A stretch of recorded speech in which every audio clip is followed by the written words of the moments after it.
Bonjour, rencontre aujourd'hui avec un moniteur d'auto-école qui a une particularité, il est non-voyant. Son secret, il se repère uniquement à l'oreille, il circule donc constamment avec la fenêtre ouverte. Ah bah c'est bien mon Pierre Alexandre, c'est bien. Oui, c'est ça. Bon bah c'est parfait, on va pouvoir y aller.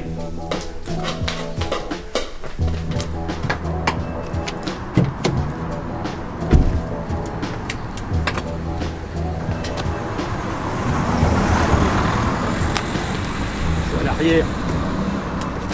Eh bien, disons qu'il est très difficile de trouver des moniteurs.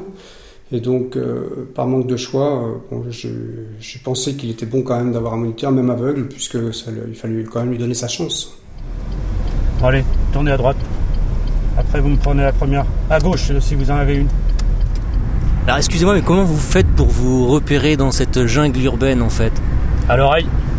À l'oreille? Ah bah oui, quand on a perdu les yeux, il y a les oreilles qui se développent. J'entends les bruits des moteurs, je les reconnais. Allez, tournez à gauche là. Mais il n'y a pas de route à gauche. Ah bon?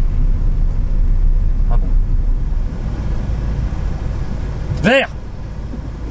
Ah oui, j'entends les couleurs, excusez-moi. Et aujourd'hui, une confiance s'est installée entre le moniteur et l'élève qui se sent prêt à passer le permis de conduire. Il le reconnaît malgré tout, ce sera plus facile pour lui quand il se retrouvera seul au volant. Ça c'est quelque chose que je m'attendais vraiment pas. Sur le coup, quand j'ai appris, ça m'a fait un peu peur. Puis bon, finalement, il y a une confiance qui s'installe avec le moniteur, quoi. Tout de suite, ça apporte plus d'autonomie à l'élève, quoi, parce qu'on a moins d'ordre du moniteur, quoi. Oh, jeune homme là, vous me coupez ça, moi, j'entends plus rien autrement. Ah, mais c'était pour faire une blague. Bah oui. On gagne aussi de la confiance en soi, et après, pour passer le permis, on est plus à l'aise, on est moins stressé. Pour l'instant, ça se passe pas trop mal. On n'a pas eu d'accident encore, ça le fait. Enfin, vous savez, j'ai travaillé dans une compagnie aérienne. J'étais photographe. Bah ça, c'est ma vocation. Voilà. Je suis assis toute la journée, je trouve des gens sympathiques. Non, c'est vraiment très bien. Très très bien.